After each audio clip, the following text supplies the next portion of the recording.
રાજકોટ જિલ્લાના ધોરાજીમાં પાણીની pipeline તૂટતા railway station વિસ્તારના લોકો પાણી વગર ના રહ્યા। ધોરાજી નગરપાલિકા દ્વારા આજરોજ રેલવે સ્ટેશન વિસ્તારમાં પાણી વિતરણ કરવામાં આવ્યું હતું। અચાનક કોટ નજીક કોઈ કારણસર પીવાના પાણીની પાઇપલાઇન તૂટતા હજારો લીટર પાણીનો વેડફાટ થયો હતો। કોટથી સ્ટેશન રોડ અને ગેલેક્સી ચોક સુધી 1 કિલોમીટર સુધી પાણી રસ્તા પર ફરી વળ્યું। પાણીની પાઇપલાઇન તૂટતા અધ વચ્ચે પાણી વિતરણ વ્યવસ્થા બંધ કરવામાં આવી। રેલવે સ્ટેશન વિસ્તારની આમ જનતા પાણી વગર ના રહ્યા। એક તો 3-4 દિવસ પાણી વિતરણ કરવામાં આવતું હોય અને અચાનક પાણીની પાઇપલાઇન તૂટતા એક તો હજારો લીટર પાણીનો વેડફાટ થયો છે।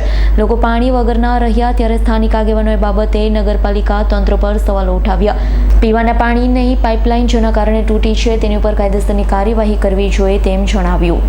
મારું નામ જયેશભાઈ લાખાણી। ધોરાજી શહેરની અંદર લોકોને પાણીનો પ્રશ્ન કાયમી માટે એવો છે। આજ 4-5 વર્ષથી આ એ જ પ્રશ્ન છે।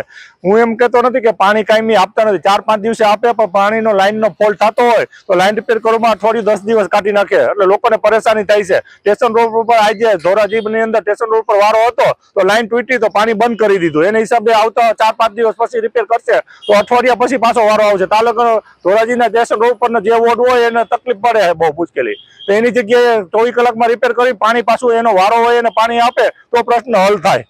કાયમી માટે આ જ પ્રશ્ન છે। વહીવટી શાસન હોય કે કોંગ્રેસનું શાસન હોય કે ભાજપનું શાસન હોય, કાયમી 4-5 દિવસે પાણી આવે। નકર અત્યારે નવી ટેકનોલોજી પ્રમાણે બધું પાઇપલાઇન ગ્રાન્ટ બધી નવી લાઈન નખાઈ ગઈ છે તો 2 દિવસે પાણી આપે તો પ્રશ્ન હલ થાય।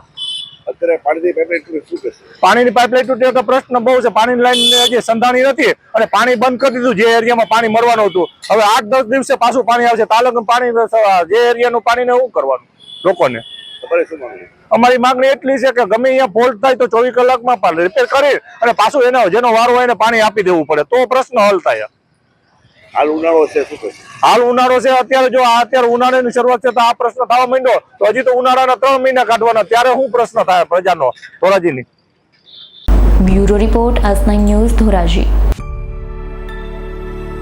અમારી તમામ માહિતીથી અપડેટ રહેવા માટે જોડાયેલા રહો S9 ન્યૂઝ સાથે।